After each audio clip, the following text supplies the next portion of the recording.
Hello, আমি coaching থেকে এসে পড়লাম এবং আমি এখন রেডওয়ান মেথডের একটি বায়োলজি ক্লাস দেখছি।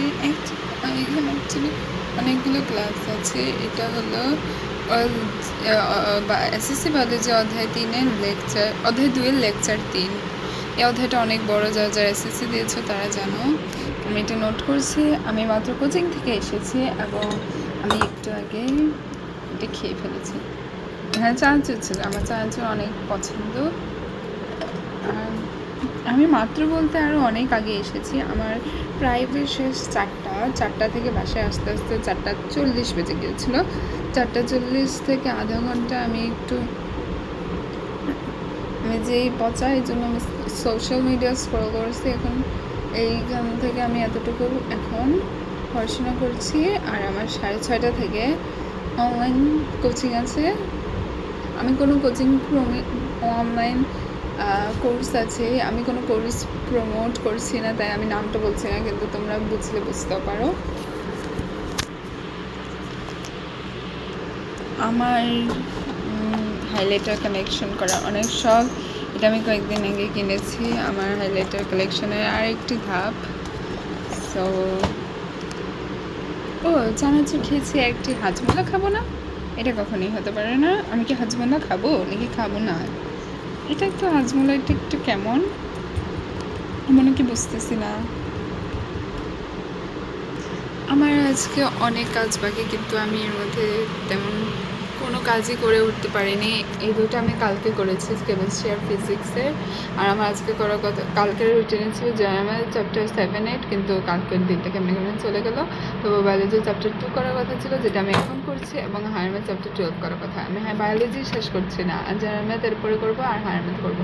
নাকি হায়ার ম্যাথ আগে করবো, জেনারেল ম্যাথ পরে। টোনটায় বেশি সময় লাগবে না, 50টা এমসিকিউ করবো। আর এটা যতগুলো সম্পদ আছে সব সম্পদ উইদাউট বিবরণ আমি করতে হবে। এতটুকুই আমার। আর আমার স্টাডি ব্লগ বানাতে অনেক ভালো লাগে, কারণ আমি তো কিছু পারি না। সো আমার একমাত্র কাজই হলো পড়াশোনা। আমি এর বাদে কোনো এক্সট্রা কারিকুলাম করি না। সো আমি দেখানোরই বা কী আছে, শুধু পড়াশোনা বাদে। আমি হলাম এসএসসি 26 এবং আমার সামনে হলো প্রিটেস্ট পরীক্ষা। দেখো, আমি অনেক মোটিভেশন, অনেক গুড লিখে রেখেছি। আর এখানে অনেক সূত্র আছে। আর এখানে হলো আমার স্কিন কেয়ার আছে। As a girl I love to skin care, but I don't do that very much. এখানে আরেকটা ক্রিম আছে। আর আমার ক্লকটা আমি এখানে রেখে দিচ্ছি, এখানে ছিল, এখান থেকে নিয়েছি। আর এটা ভাঙা একটা স্ট্যান্ড, এটা আমি দূরে সরাই। এটা হলো একটা নষ্ট মোবাইল, যেটার ভলিউম আপ বাটন নেই, আর এইটাও অনেক সহজে খুলে না। এটা আমার জন্য আমার ডান হাতটা ইউজ করতে হবে, বাম হাতে আমি খুলতে পারছি না।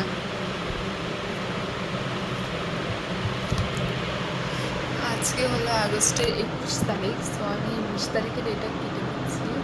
আমার প্রিটেস্ট ছিল 1 তারিখ থেকে, আর আমার এখনও 10 দিন বাকি আছে। সিরিয়াসলি এত কম দিন আমার করতে হবে। আমি এতটা বেশি পড়াশোনা করি না। এখন থেকে আমি ভাবছি যে পড়াশোনা করবো আর সময় নষ্ট বেশি করবো না। যেদিনে আমি ভাবে সময় নষ্ট করবো না, সেদিনে কিভাবে যেন সময় নষ্ট হয়ে যায়। দেখো, এখানে আমি একটা লিখে রেখেছি। আনাস ভাইকে তোমরা চিনতে পারো কিনা জানি না, হালকেস্টাইনের একটি ভাইয়া। এটা হলো আনাস ভাইয়ের ফেভারিট ট্যাগলাইন, জঘন্য রকম পরিশ্রমী হব। আরেকটা আছে, জঘন্য রকম পরিশ্রমী হও, আমি এটাকে হব বানিয়েছি। আর আরেকটা ফেমাস হলো মেধাবী নয়, জঘন্যতম পরিশ্রমী হব। হ্যাঁ, এটাই। আর এটা আমার কিছু হাইলাইটার কালেকশনের মধ্যে, ওই দিকেও আছে, দেখাচ্ছি। আরও কালেকশন করব, প্রিটেস্টটা শেষ হোক। তোমরা যদি আমার বইয়ের কালেকশন দেখতে চাও, এ দেখো আমার গাইড বইয়ের কালেকশন। এখানে আরও অনেক আছে। হ্যাঁ, আমি বায়োলজি পড়ছি এই বইটা থেকে। এই বইটাতে অনেক সুন্দর করে বোঝানো। এটা আমার অনলাইন কোচিংয়ের, কিন্তু আমি এই বইটার নাম বলছি না, এটা কোন কোম্পানির সেটা বলছি না। তোমরা জাস্ট খুঁজে ফেলতে পারো। আমি জানি তোমরা এতক্ষণে মনে হয় বুঝে গিয়েছো, তবুও আমি বলছি না, কারণ আমি কাউকে প্রমোট করার জন্য না। সুপারগুলো পলিপেপটাইড চেইন এগুলো হলে সুপারগুলো হিসেবে থাকে, এই জন্য সুপারগুলো লিখে রেখেছি। তোমরা আবার আমাকে পাগল ভেবো না।